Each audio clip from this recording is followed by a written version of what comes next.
प्राचीन समय की बात है। एक शहर में एक व्यक्ति रहता था जिसका नाम चंदन था। वह अपनी पत्नी और 2 लड़का और 2 लड़की के साथ रहता था और वह किसी छोटे मोटे प्लांट में काम किया करता था।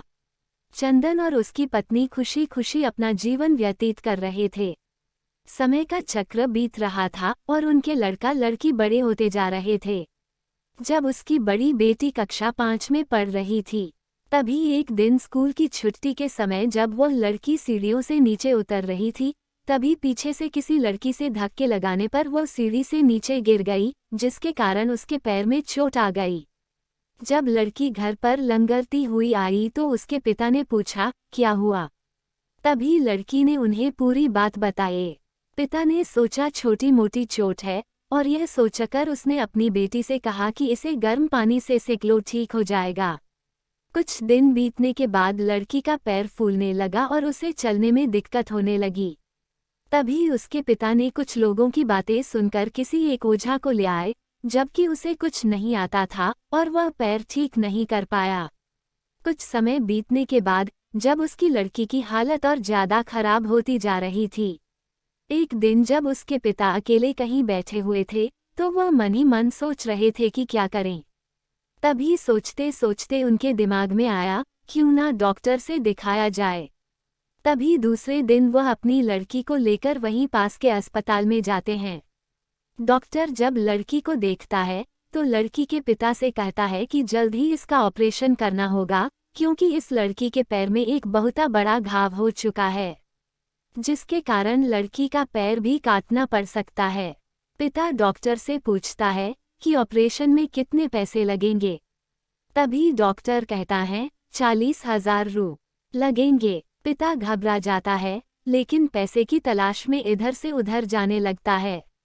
इधर उधर भाग दौड़ करने के बाद पैसे की व्यवस्था कर लेता है और लड़की का ऑपरेशन हो जाता है। ऑपरेशन के बाद लड़की अपने घर आ जाती है, परंतु लड़की के पैर में कुछ सुधार न होने के कारण पिता चिंतित रहने लगता है। इसी तरह 4 साल बीत जाता है तथा पैर में लाख लाख रुपए लगाने के बाद भी लड़की का पैर ठीक नहीं होता है, जिस कारण से पूरा परिवार दुखी रहने लगता है। कुछ समय बीतने के बाद लड़की का विवाह हो गया और लड़की के जीवन में खुशहाली आ गई। पिता सोचता है कि अब सब कुछ ठीक हो गया है, संघर्षों का दौर खत्म हो गया। परंतु किस्मत को कुछ और ही मंजूर था। एक दिन जब वह बाजार जा रहा था, तभी पीछे से किसी ट्रक के द्वारा उसका एक्सीडेंट हो गया, जिसके कारण उसके सर में गंभीर चोट आई।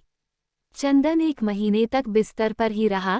1 महीने के बाद ठीक होने पर वह सोचा कि अब सब कुछ ठीक हो जाएगा। तभी उसकी पत्नी का स्वास्थ्य खराब होने लगा और वह बीमार पड़ गई। यहाँ वहाँ छोटे डॉक्टरों को दिखाने के बाद तबीयत और बिगड़ गई। वहाँ जाकर पता चला कि उसकी पत्नी के पेट में गंभीर बीमारी हो गई है, परंतु चंदन को यह विश्वास था कि उसको पत्नी ठीक हो जाएगी, और चंदन इसी विश्वास के साथ अपनी पत्नी को हमेशा वाराणसी के अस्पताल में ले जाने लगा। कुछ समय बीतने के बाद पत्नी के तबीयत में सुधार आने लगी और वह अपने पत्नी के साथ अपने शहर वापस आ गया। अगली सुबह सब कुछ ठीक था।